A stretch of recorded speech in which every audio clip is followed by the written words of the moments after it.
Hi, Phoenix. Hi, David. Well, this is a segment that I talk about rebirth, rising up, helping each other soar.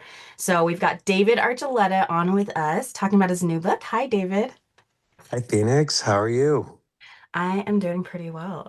Yeah, it's interesting because I grew up near you, actually, and Oh, I was actually at your homecoming for your American Idol tour.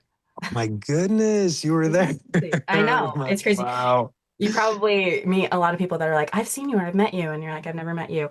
So it's been really exciting to see your journey. And I just wanted to first of all say thank you for all the influence that you've had, all that you've done with your music, your influence. And I don't think you'll really ever understand the influence that you've had. So thank you for that. Oh, well, thank you. Yeah. Thank you very much. Yeah, and I know you now have this new book, Devout, which is about kind of a rebirth for you. And I want to focus today on this helping each other soar part of it. I was reading it and I related to a lot of different parts of this. I mean, you talk about a lot of different struggles you have. Your family situation, I have four siblings, and so I related to a lot Oh, of that kind of stuff. You have this really strong devotion to your dad throughout a lot of the book, this anxiety, scrupulosity, and mm, a lot of things that you're struggling with, and then you're queer and you're struggling with some of these mental health things. And my first question to you is, you talk about religion in there, but what message do you have for those who are struggling with a lot of the same things as you, but who don't want to leave their faith? yeah.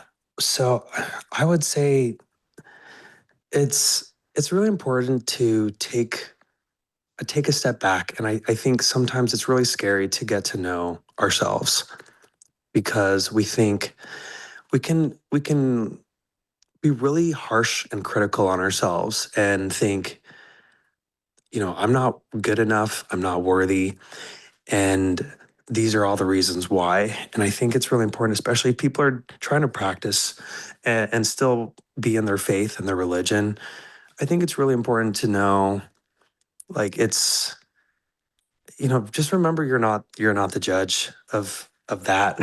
You're not to decide that you're not good enough and you're not worthy enough. I think that's, leave that to the it I think that's not your job to worry about and decide.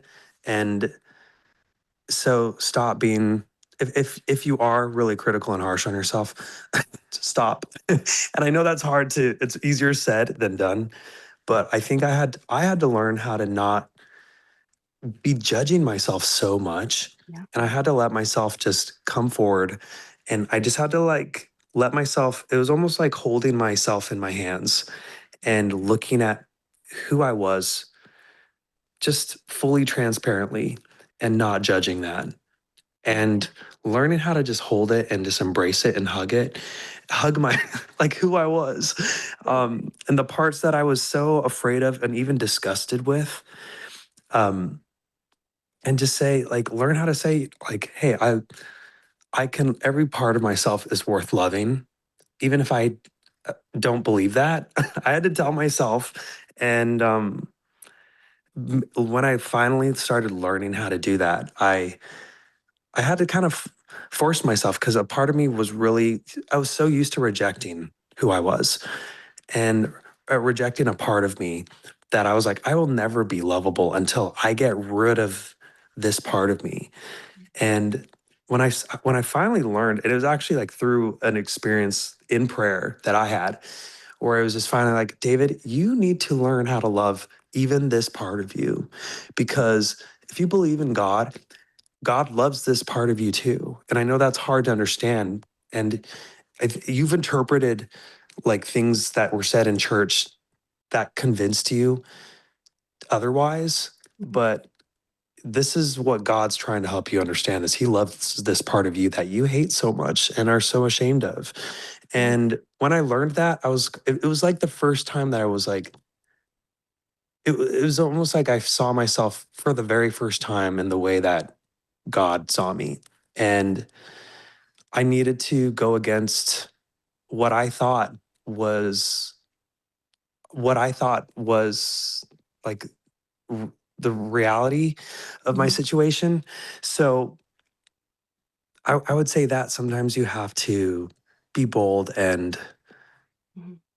you know, uh, s- Well, and I think yeah, go ahead. I was just going to say, I mean, you talked about some of the self-imposed things in your book, and you talk about scrupulosity, and you're kind of explaining right now, like some things that you interpret. Do you feel that, looking back on as you're writing this memoir, any of that, learning from your a dad or family members who were kind of harsh, or did any of that color how you interpreted your faith? Do you feel that way at all? Um, yeah, I feel like there are a lot of different things that affected how I grew up, and how I interpreted my religion versus maybe what other people's experiences, and we're all different. So I think being queer and kind of noticing that that I was queer when I was little, but didn't know how to put that into. I didn't really know how to make sense of it Hmm. and how to put it into context. I didn't have words for it when I was little, so I just kind of thought I'm different, but I don't really know. I don't know why.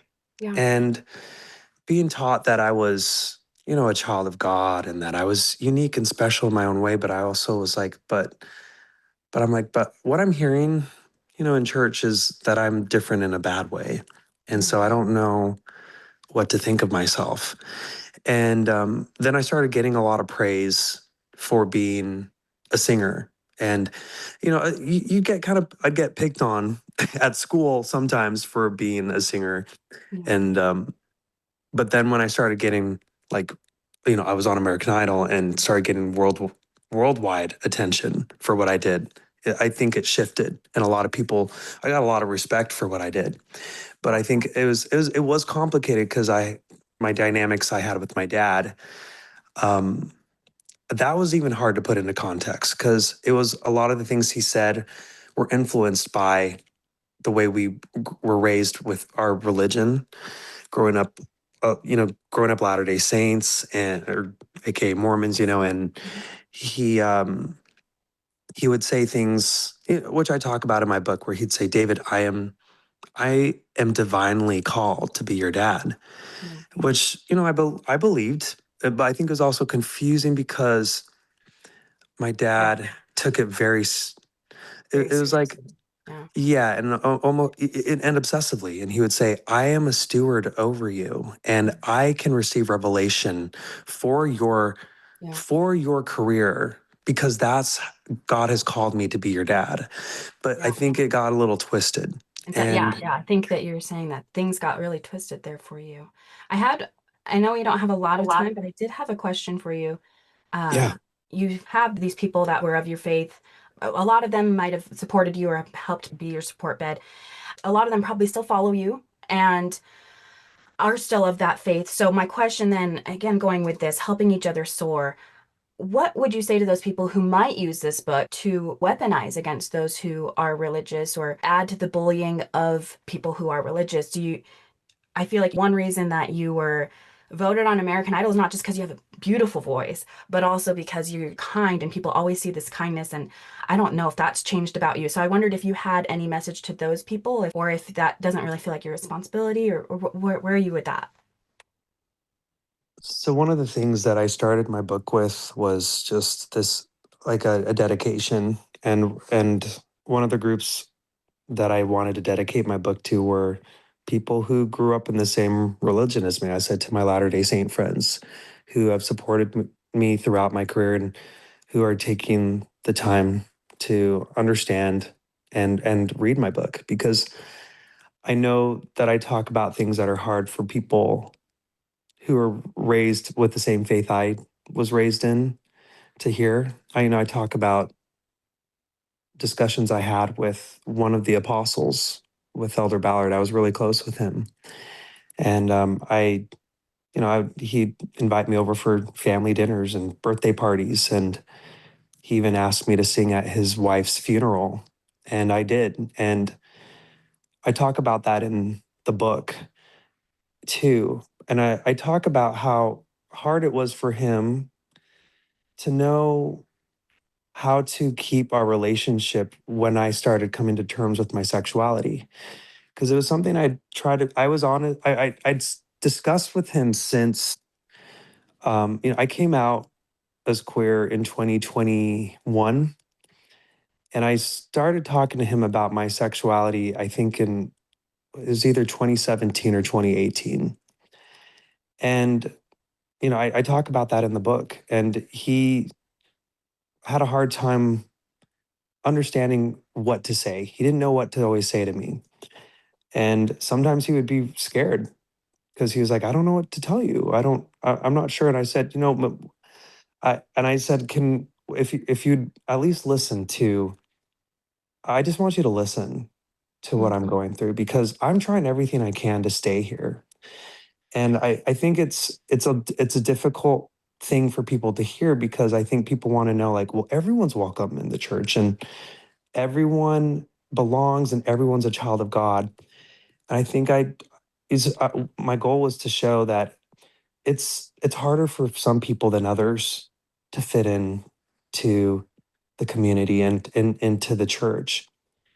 So you want to And open it for discussion. yeah, You want to have people listen to each other. yeah. And so what is that message for those who want to use it to bully religious people? Do you feel like that's okay to add on to that narrative? Well, I guess my goal wasn't really to bully Yeah. members of that wasn't my goal. If Okay. anything, I've sent it to a lot of my friends who are in church, but I think it's Oh, kind of like facing some harsh truths that I think have been swept under the rug for a long time. And for me, it's particularly with the queer community that still a lot of queer people still are in the church, but I think are too afraid to talk about what they're going through. right. And I was really scared of talking about what I was going through until it just got to the point where I was like, you know what, I can't hide this anymore. It's too painful. And I got to a point where I discuss it in the book where I almost took my life. Mm, And because I thought that was the best option I had. right. And as I just when I came out and I just talked about my experience, I learned that a lot of people are in my same position. A lot of people have ended up taking their lives because I thought that was the best option they had. Mm, And I was reached out to by a lot of people who still are in the church, but would say, I wish I had a chance to listen to my son or my daughter or my niece or my friend the way that I'm hearing you now. And I was just kind of like, okay, how can I help people understand why people get to that point? If they're supposed to have the thing that's supposed to make them the happiest in their life, why do they get to a point where they feel like it's better for them to cut it short? And I feel like I walk people really well through that. And I think I tried to have those conversations. I still went to church for a year after I came out, but it just got to a point where it was so painful for me that I was like, I need to just take a step away. And that was the best thing for me to do in my situation. I have other friends who still go to church even after coming out. And it's not easy for them either because I think there's a lot of misunderstanding about who they are and what it means to be gay. mm, But one of my good friends, Charlie Bird, he was someone who helped me have the courage to just learn to love myself as I was when I thought the right thing to do was to despise who I was. And so I really look up to him. He still goes to church and he goes with his husband and he has a really supportive congregation and ward who loves him and knows who he is. And so they understand his intentions. And so I one of my friends gifted me his book and I was like, why are you giving me this? Because I wasn't out yet. And I was really offended that she gave it to me. But I talk about it in the book. I was willing to read it because it was a Deseret book, released book. mhm, And he was saying, I'm gay. And he said, but gay, he's like, it's my identity. It's how I identify, but it's not just my sexuality. He's like, I have an eye for design. I love to dance. I love fashion. Mhm. And he was known for being the mascot in BYU. He went viral a few times. And I was like, this is the first time I hear anyone say like are okay with themselves being gay, Mhm. which was something I didn't even think was okay. I didn't think that was okay to do. Yeah. So, I think each person's path is different. Charlie's path looks different than mine. Um, and they're both complex, they're both complicated, they both have had a lot of pain.